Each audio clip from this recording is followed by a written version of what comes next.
ಹೃದಯಾಘಾತಕ್ಕೆ Covid ಲಸಿಕೆ ಅಲ್ಲ ಸೋಂಕು ಕಾರಣ. ಸರ್ಕಾರಕ್ಕೆ ತಜ್ಞರ ಸಮಿತಿಯಿಂದ ವರದಿ ಸಲ್ಲಿಕೆ. ಸಿಗರೆಟ್ ಬ್ಯಾನ್ ಪಠ್ಯದಲ್ಲಿ ಆರೋಗ್ಯ ಸೇರಿಸಲು ಸಲಹೆ.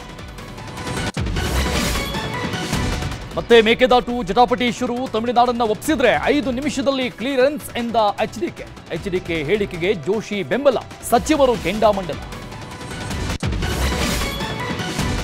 ಬಿಜೆಪಿಯವರಿಗೆ ಬೇಕಿಲ್ಲ ಮಣ್ಣಿನ ಮಕ್ಕಳು ಅನ್ನೋರಿಗೆ ಮೀಟರ್ ಇಲ್ಲ. ಮೇಕೆದಾಟು ಕೆಲಸ ಮಾಡಿ ತೋರಿಸ್ತೀವಿ. ನ್ಯೂಸ್ 18 ಅಜೆಂಡಾ ಕಾರ್ಯಕ್ರಮದಲ್ಲಿ ಡಿಕೆಶಿ ಘೋಷಣೆ. ಮಹಾರಾಷ್ಟ್ರದಲ್ಲಿ 20 ವರ್ಷದ ದಾಯಾದಿ ಕಲಹ ಅಂತ್ಯ. ಮರಾಠಿ ಅಸ್ಮಿತೆಗಾಗಿ ಒಂದಾದ ಉದ್ಧವ್, ರಾಜ ಠಾಕ್ರೆ. ಫಡ್ನವೀಸ್ ಸರ್ಕಾರಕ್ಕೂ ಠಾಕ್ರೆ ಕುಟುಂಬದಿಂದ ಎಚ್ಚರಿಕೆ. ಪ್ರೇಮ, ಡೈಸಿ, ಬೋಪಣ್ಣ, ಹರ್ಷಿಕಾ, ನಿಧಿ ಸುಬ್ಬಯ್ಯರನ್ನ ಮರೆತ ರಶ್ಮಿಕಾ. ಕೊಡವ ಸಮುದಾಯದ ನಟಿ ನಾನೊಬ್ಬಳೇ ಎಂದ ಮುಂದಣ್ಣ. ಚರ್ಚೆ ಆಗ್ತಿದೆ ಕಿರಿಕ್ ಬ್ಯೂಟಿ ಹೇಳಿಕೆ.